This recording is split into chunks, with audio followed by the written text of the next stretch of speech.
હવે આવતીકાલના બજારની ચર્ચા કરવા માટે આપણી સાથે જોડાઈ ગયા છે યજ્ઞેશપટેલ.inના યજ્ઞેશ પટેલ. યજ્ઞેશજી, સ્વાગત છે આપનું CNBC બજાર પર. અને નિફ્ટીની આપણે વાત કરીએ તો ખરીદારીનો માહોલ રહ્યો અને મજબૂતી સાથે આજે નિફ્ટીનું ક્લોઝિંગ થતાં આપણે જોયું છે 24,400ની ઉપર 24,461 પર. તો આગળ આપને નિફ્ટીની ચાલ કઈ રીતની લાગે છે? નિફ્ટી માટે આવતીકાલ માટે કેવી સ્ટ્રેટેજી અપનાવવાની તમારી સલાહ રહેશે? Very good evening all of you. Nifty ઇન્ડેક્સમાં જે રીતનું મોમેન્ટમ જોયું, આજે એક સ્ટ્રોંગ બુલિશ બાયસ જોવા મળ્યો થ્રુઆઉટ ધ ડે. ઓવરઓલ જોઈએ છે તો 24,400ની ઉપર આપણે સસ્ટેન થયા છે. 24,425 પણ ઉપર જ ક્લોઝ છે. ઘણા ઇમ્પોર્ટન્ટલી ડેટા સમજી લઈએ. આજના જે ડેટા બન્યા છે 24,400 24,500ના પુટના સ્ટ્રાઇકની અંદર ઘણું સ્ટ્રોંગ ઓપન ઇન્ટરેસ્ટ એડિશન જોવા મળ્યું છે, જે વીકલી એક્સપાયરી છે 8 મેની. એક દર્શાવી રહ્યું છે કે ઘણા સ્ટ્રોંગ સપોર્ટ રહેલા છે લોઅર લેવલ્સ પર. પ્રિવિયસલી જોઈએ તો આપણે લાસ્ટ ફ્રાઇડેના સેશનની વાત કરીએ તો 24,200 24,300ના પુટમાં ઘણું સ્ટ્રોંગ ઓપન ઇન્ટરેસ્ટ એડિશન હતું.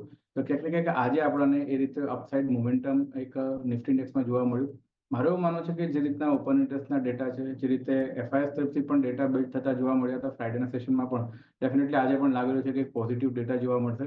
તો ડેટા અને ટેકનિકલ સ્ટ્રક્ચરને લીધે એવું લાગી રહ્યું છે કે નિફ્ટી ઇન્ડેક્સની અંદર આવતીકાલ માટે એક બાઇંગની સલાહ બની રહે છે. કોઈ પણ ઘટાડો પણ આવે છે નીચેમાં 24,400 24,420 તો પણ બાઇંગની સલાહ છે. સ્ટોપ લોસ નીચેમાં 24,350 મેન્ટેન રાખવાનો રહેશે અને લક્ષ્યાંક 24,590 સુધીના એક એક્સપેક્ટેડ છે. નિફ્ટી બેંકમાં પણ જોઈએ આપણે તો ઘણું સ્ટ્રોંગ મોમેન્ટમ જોવા મળ્યું હતું. લોઅર લેવલ્સથી સારી રિકવરી જોવા મળી, પરંતુ આપણે જોયું કે at end of the day એક વેચવાલી જોવા મળી હતી. પરંતુ જે લેવલ સસ્ટેન કરી રહ્યું છે નિફ્ટી બેંક, એ લાગી રહ્યું છે કે હજુ પણ એક બુલિશ બાયસ જોવા મળે. આપણે જોઈએ છે કે એક રેન્જની અંદર કારોબાર જોવા મળી રહ્યો છે. ઉપરમાં 55,600, નીચેમાં 54,500 થી 54,400.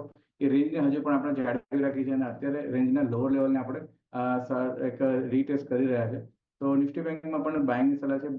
અને કોઈ ઘટાડો આવે છે 54,500 તો પણ બાઇંગ કરવાની સલાહ છે. 54,300નો સ્ટોપ લોસ મેન્ટેન રાખવાનો રહેશે અને ઉપરમાં 55,600ના એક લક્ષ્યાંક એક એક્સપેક્ટેડ છે. ઓકે, તો નિફ્ટી બેંક નિફ્ટી બંને ઉપર યજ્ઞેશજીની સલાહ જો છે એ ખરીદારીની બનતી દેખાઈ રહી છે. પહેલાં નિફ્ટીની વાત કરી લઈએ.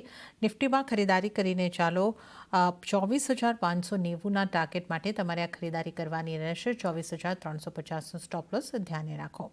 નિફ્ટી બાદ બેંક નિફ્ટીની વાત કરીએ તો અહીંયા પણ ખરીદારી કરવાની સલાહ છે. 54,500ની આસપાસથી તમે ખરીદારી કરી શકો છો. ટાર્ગેટ 55,600નો બની શકે છે. 54,300નો સ્ટોપ લોસ તમારે ધ્યાને રાખવાનો રહેશે.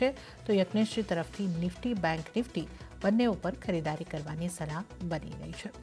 અને હવે આપણે અન્ય નિષ્ણાતો કઈ રીતની સલાહ આપી રહ્યા છે નિફ્ટી માટે એના ઉપર નજર કરી લઈએ. આનંદ રાઠી શેર્સના જીગર પટેલની સલાહ જોઈ લઈએ તો એમણે પણ નિફ્ટી ફ્યુચરને 24,550ની ઉપરથી બાય કરવાની સલાહ આપી છે. સ્ટોપલોસની સલાહ 23,400 પર બની રહી છે અને ટાર્ગેટ 24,850નું જીગરજી અહીં આગળથી જોઈ રહ્યા છે. હવે નજર કરીએ ચોઇસ બ્રોકિંગના કુનાલ પરારની સ્ટ્રેટેજી પર. એમણે પણ નિફ્ટીને બાય કરીને ચાલવાની સલાહ આપી છે. 24,459ની આસપાસથી સ્ટોપલોસ 24,360નો રાખવાની સલાહ. ટાર્ગેટ 24,535 અને એ ક્રોસ થાય છે તો 24,660નો અહીંયા આગળથી કુનાલ પરાર બનતા જોઈ રહ્યા છે. તો તમામ નિષ્ણાતોની સલાહ અહીં આગળથી બાઇંગ તરફ બની રહી છે અને લગભગ 24,500ની ઉપરના ટાર્ગેટ માટે આ ખરીદારીની સલાહ બની રહી છે.